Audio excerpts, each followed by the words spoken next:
Emotional Intelligence by Daniel Goleman. Part 1. The Emotional Brain. Chapter 1. What are emotions for? It is with the heart that one sees rightly. What is essential is invisible to the eye. Antoine de Saint-Exupéry, The Little Prince. Ponder the last moments of Gary and Mary Jane Chansey, a couple completely devoted to their 11-year-old daughter, Andrea, who was confined to a wheelchair by cerebral palsy.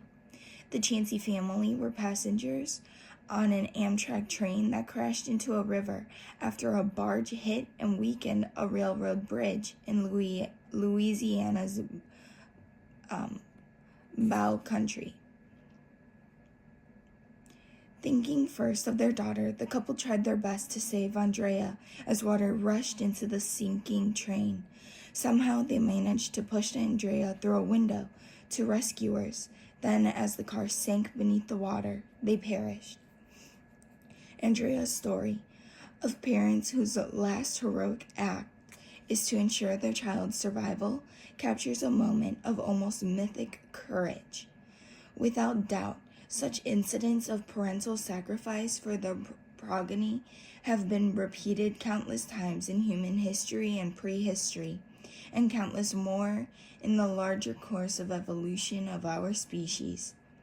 Seen from the perspective of evolutionary biologists, such parental self-sacrifice is the service of reproductive success, in passing on one's genes to future generations.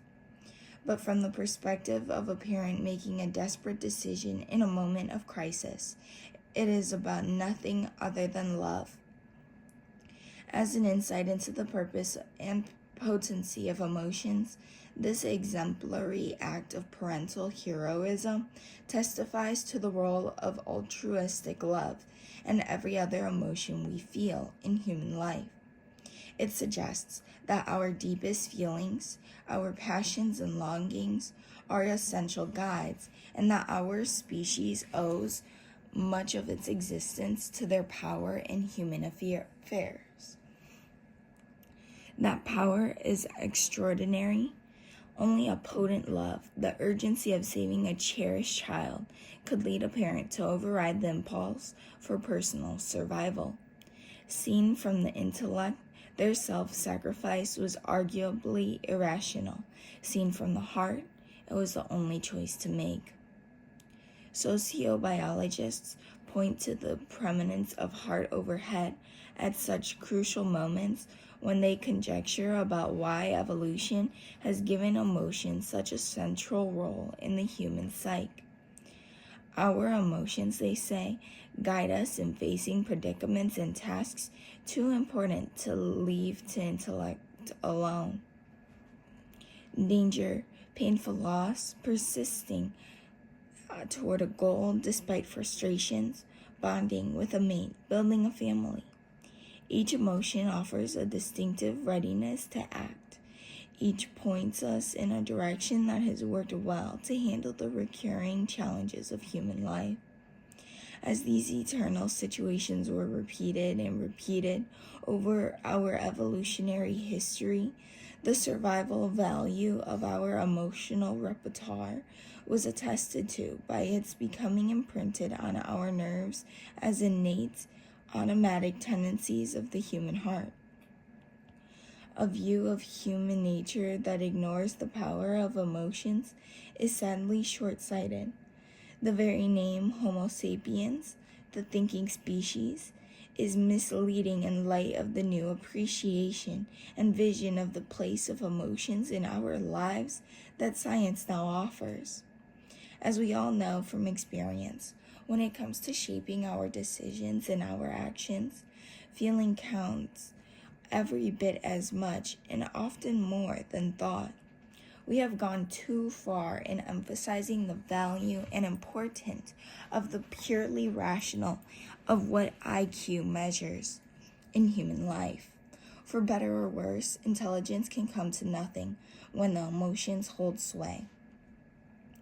When passions overwhelm reason, It was a tragedy of errors. 14-year-old Matilda Crabtree was just playing a practical joke on her father. She jumped out of a closet and yelled boo as her parents came home at 1 a.m. from visiting friends. But Bobby Crabtree and his wife thought Matilda was staying with friends that night. Hearing noises as he entered the house, Crabtree reached for his .357 caliber pistol and went into Matilda's bedroom to investigate. When his daughter jumped from the closet, Crabtree shot her in the neck. Matilda Crabtree died 12 hours later.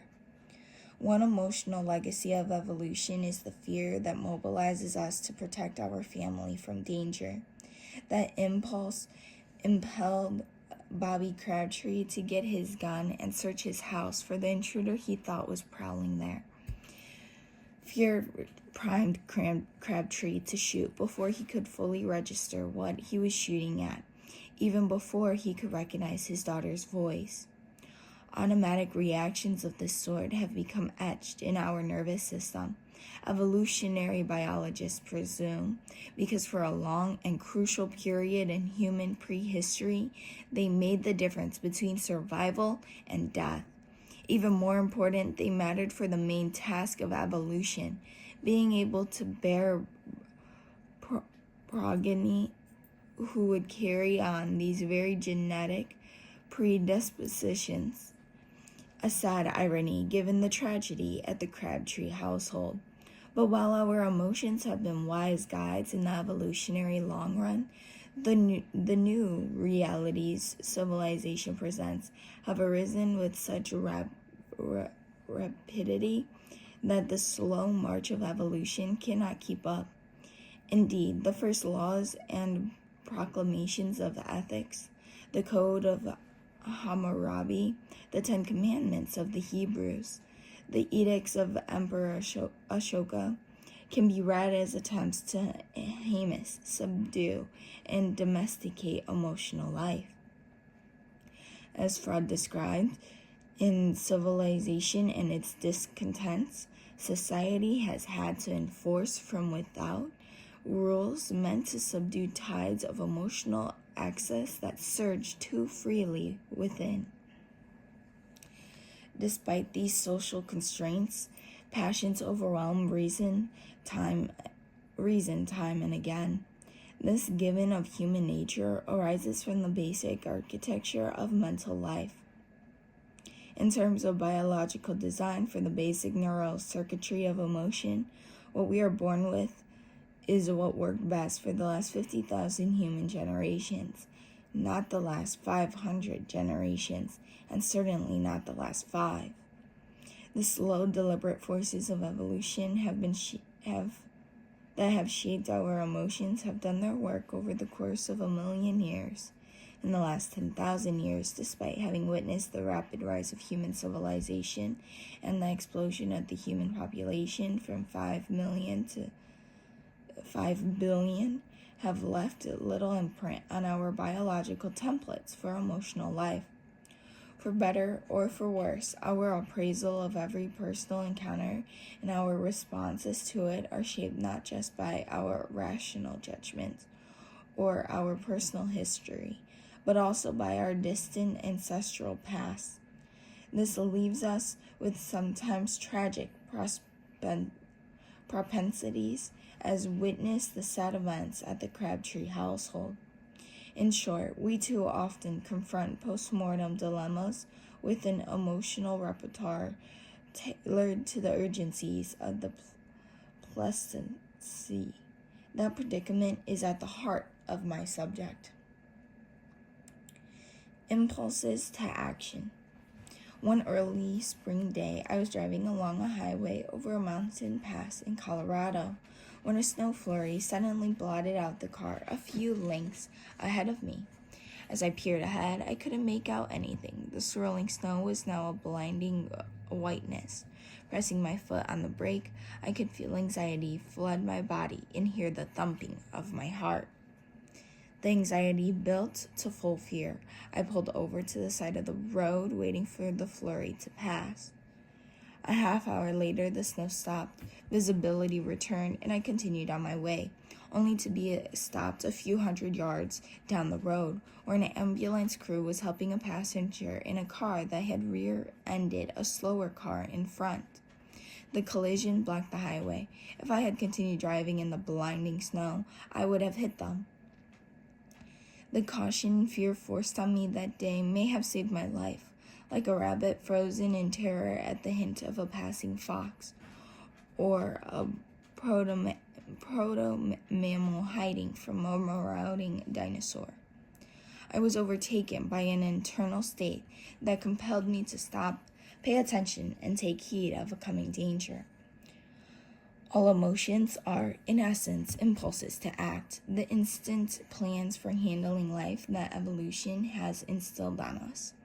The very root of the word emotion is motere, the Latin verb to move, plus the prefix e to connote, move away, suggesting that a tendency to act is implicit in every emotion.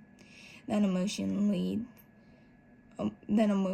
lead to actions is most obvious in watching animals or children. It is only in civilized adults we so often find the great anomaly in the animal kingdom. Emotions root impulses to act, divorced from obvious reaction. In our mental repertoire, each emotion plays a unique role, as revealed by their distinctive biological signatures. See Appendix A for details on basic emotions.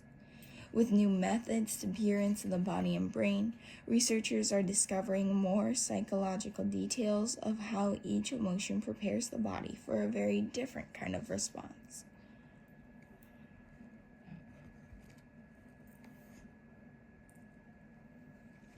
With anger, blood flows to the hands, making it easier to grasp a weapon or strike at a foe.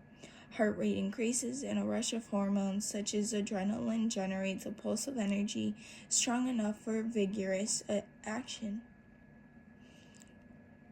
With fear, blood goes to the large skeletal muscles such as in the legs, making it easier to flee, making the face blanch as blood is shunted away from it, creating the feeling that the blood runs cold. At the same time, the blood freezes, if only for a moment, perhaps allowing time to gauge whether hiding might be a better reaction.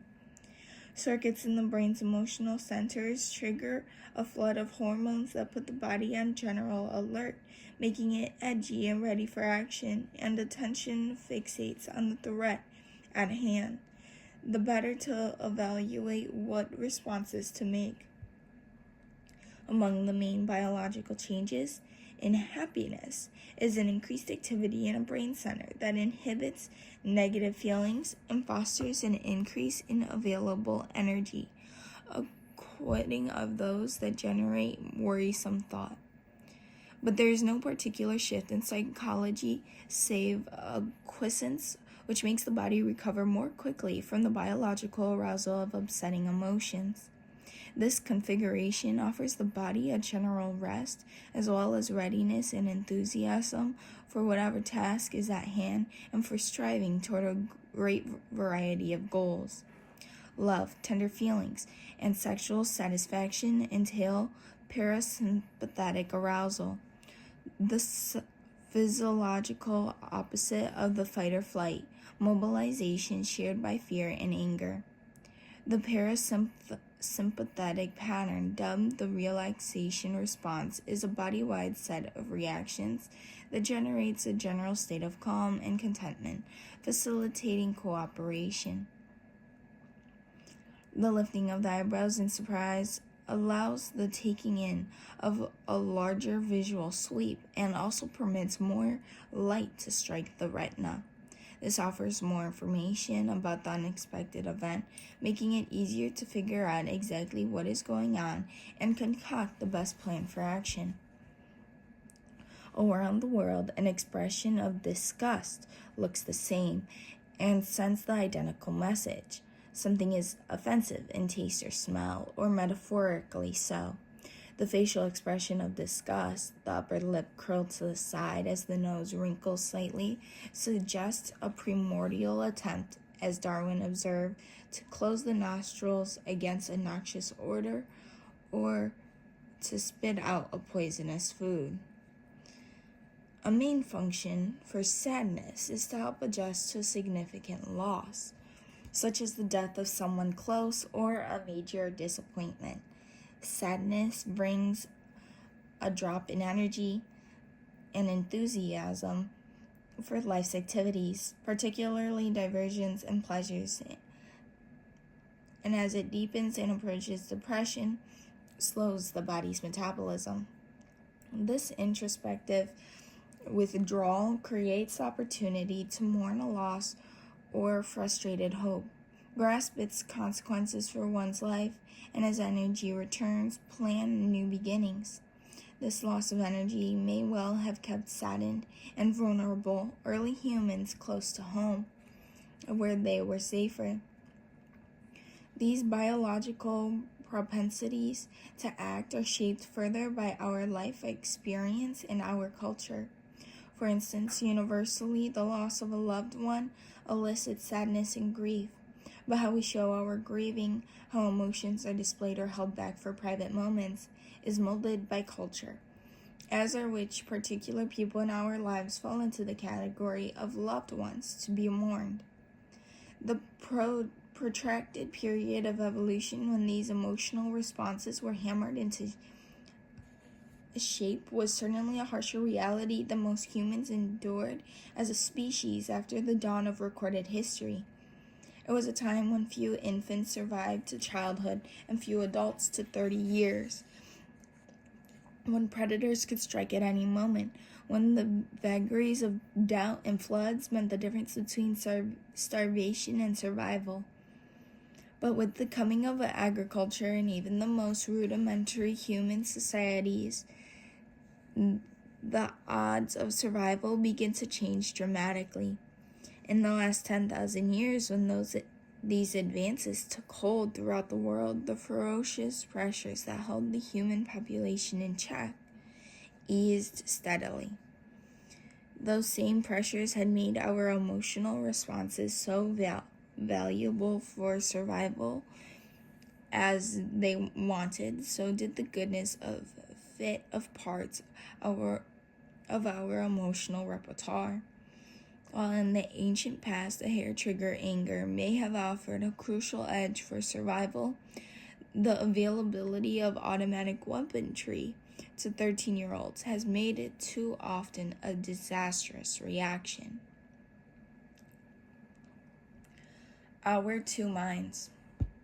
A friend was telling me about her divorce, a painful separation. Her husband had fallen in love with a younger woman at work and suddenly announced he was leaving to live with other women. Months of bitter wrangling over house, money, and custody of the children followed. Now, some months later, she was saying that her independence was appealing to her and that she was happy to be on her own. "I just don't think about him anymore. I really don't care," she said. But as she said it, her eyes momentarily welled up with tears. That moment of teary eyes could easily pass unnoted, but the empathetic understanding that someone's watering eyes means she is sad, despite her words to the contrary, is an act of comprehending just as surely as is distilling meaning from words on a printed page. One is in an act of the emotional mind, the other of the rational mind. In a very real sense, we have two minds, one that thinks and one that feels. These two fundamentally different ways of knowing interact to construct our mental life. One, the rational mind, is the mode of comprehension we are typically conscious of, more prominent in awareness, thoughtful, able to ponder and reflect. But alongside that, there is another system of knowing, impulsive and powerful, if sometimes illogical, the emotional mind.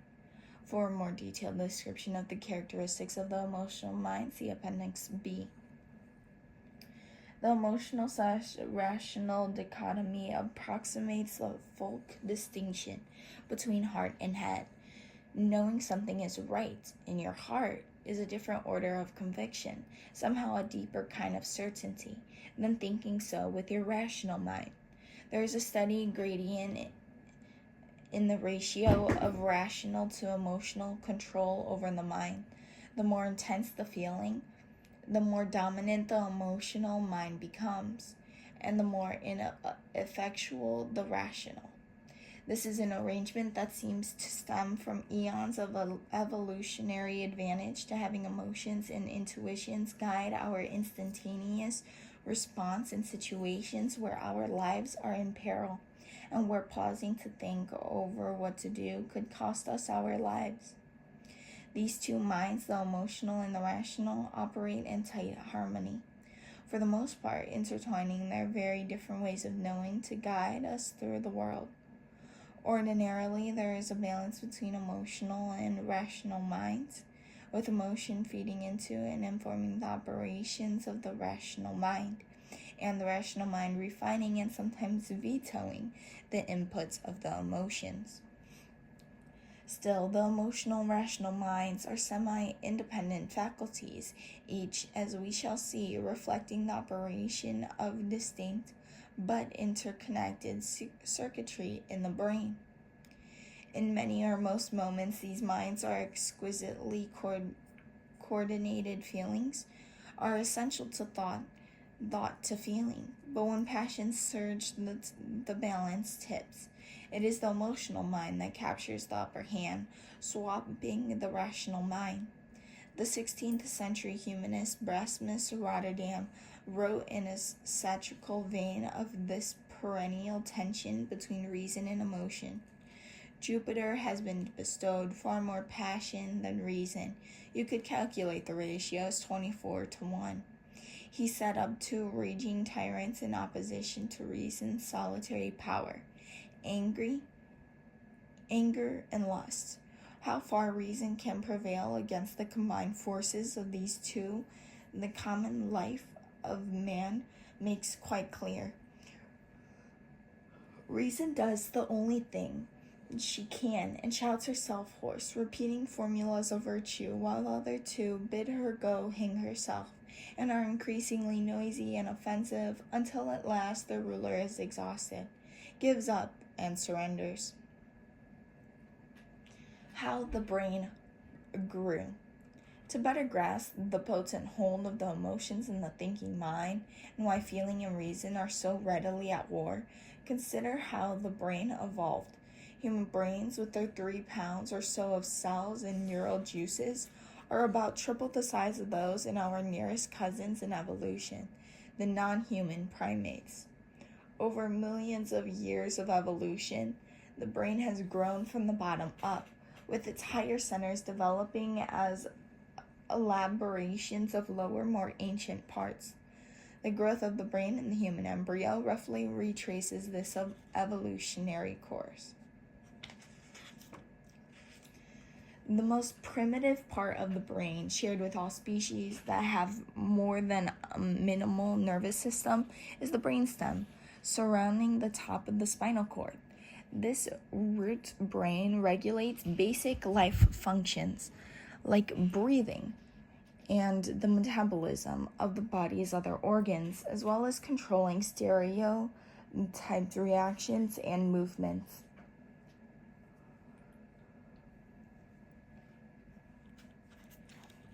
This primitive brain cannot be said to think or learn. Rather, it is a set of pre-programmed regulators that keep the body running as it should and reacting in a way that ensures survival. This brain reigned supreme in the age of the reptiles. Picture a snake hissing to signal the threat of an attack.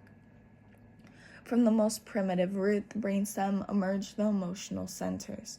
Millions of years later in evolution, from these emotional areas evolved the thinking brain, or neocortex, the great bulb of convoluted tissues that make up the top layers.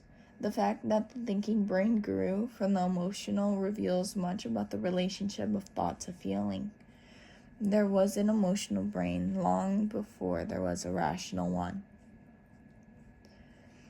The most ancient of our emotional life is in the sense of smell, or more precisely, in the olfactory lobe, the cells that take in and analyze smell. Every living entity, be it nutritious, poisonous, sexual partner, predator, or prey, has a distinctive molecular signature that can be carried in the wind. In those primitive times, smell commended itself as a paramount sense for survival. From the olfactory lobe, the ancient centers for emotion began to evolve, eventually growing large enough to encircle the top of the brainstem. In its rudimentary stages, the olfactory center was composed of little more than thin layers of neurons gathered to analyze smell. One layer of cells took in what was smelled and sorted it out into the relevant categories: edible or toxic, sexually available, enemy or meal. A second layer of cells sent reflexive messages throughout the nervous system telling the body what to do: bite, spit, approach, flee, or chase. With the arrival of the first mammals came new key layers of the emotional brain. These surrounding the brainstem look roughly like a bagel with a bite taken out at the bottom where the brainstem nestles into them. Because this part of the brain rings and borders the brainstem, it was called the limbic system, from limbus, the Latin word for ring. This new neural territory added emotions proper to the brain's repertoire. When we are in the grip of craving or fury, head over heels in love, or recoiling in dread, it is the limbic system that has us in its grip. As it evolved, the limbic system refined two powerful tools: learning and memory. These revolutionary advances allowed an animal to be much smarter in its choices for survival and to fine-tune its responses to adapt to changing demands rather than having invariable and automatic reactions. If a food led to sickness, it could be avoided next time. Decisions like knowing what to eat and what to spurn were still determined largely through smell. The connections between the olfactory bulb and the limbic system now took on the tasks of making distinctions among smells and recognizing them, comparing a present smell with past ones, and so discriminating good from bad. This was done by the renicellophone, literally the nose brain, a part of the limbic wiring and the rudimentary basis of the neocortex, the thinking brain. About 100 million years ago, the brain in mammals took a great growth spurt. Piled on top of the thin two-layered cortex, the regions that plan, comprehend what is sensed, coordinate movement, several new layers of brain cells were added to form the neocortex. In contrast to the ancient brain's two-layered cortex, the neocortex offered an extraordinary intellectual edge. The Homo sapiens neocortex, so much larger than any other species, has added all that is distinctly human. The neocortex is the seat of thought. It contains the centers that put together and comprehend what the senses perceive. It adds to a feeling what we think about and allows us to have feelings about ideas, art, symbols, imaginings. In evolution, the neocortex allowed a judicious fine-tuning that no doubt has made enormous advantages in an organism's ability to survive adversity, making it more likely that its progeny would in turn pass on the genes that contain that same neural circuitry. The survival edge is due to the neocortex's talent for strategizing, long-term planning, and other mental wows. Beyond that, the triumphs of art, of civilization, and culture are all fruits of the neocortex. This new addition to the brain allowed the addition of nuance to emotional life. Take love. Limbic structures generate feelings of pleasure and sexual desire, the emotions that feed sexual passion, but the addition of the neocortex and its connections to the limbic unit and the long-term commitment to child rearing that makes human development possible. Species that have no neocortex, such as reptiles, lack mental affection. When their young hatch, the newborns must hide to avoid being cannibalized. In humans, the protective bond between parent and child allows much of maturation to go on over the course of a long childhood, during which the brain continues to develop. As we proceed up this phylogenetic scale from reptile to rhesus to human, the sheer mass of the neocortex increases. With that increase comes a geometric rise in the interconnections in brain circuitry. The larger number of such connections, the greater the range of possible responses. The neocortex allows for the subtlety and complexity of emotional life, such as the ability to have feelings about our feelings. There is more neocortex to limbic system in primates than in any other species, and vastly more in humans, suggesting why we are able to display a far greater range of reactions to our emotions and more nuance. While a rabbit or rhesus has a restricted set of typical responses to fear, the larger human cortex allows a far more nimble repertoire, including calling 911. The more complex the social system, the more essential is such flexibility, and there is no more complex social world than our own. But these higher centers do not govern all of emotional life in crucial matters of the heart, and most especially in emotional emergencies. They can be said to defer to the limbic system because so many of the brain's higher centers sprouted from or extended the scope of the limbic area. The emotional brain plays a crucial role in neural architecture. As the root from which the newer brain grew, the emotional areas are intertwined via myriad connecting circuits to all parts of the neocortex. This gives the emotional centers immense power to influence the functioning of the rest of the brain, including its centers for thought.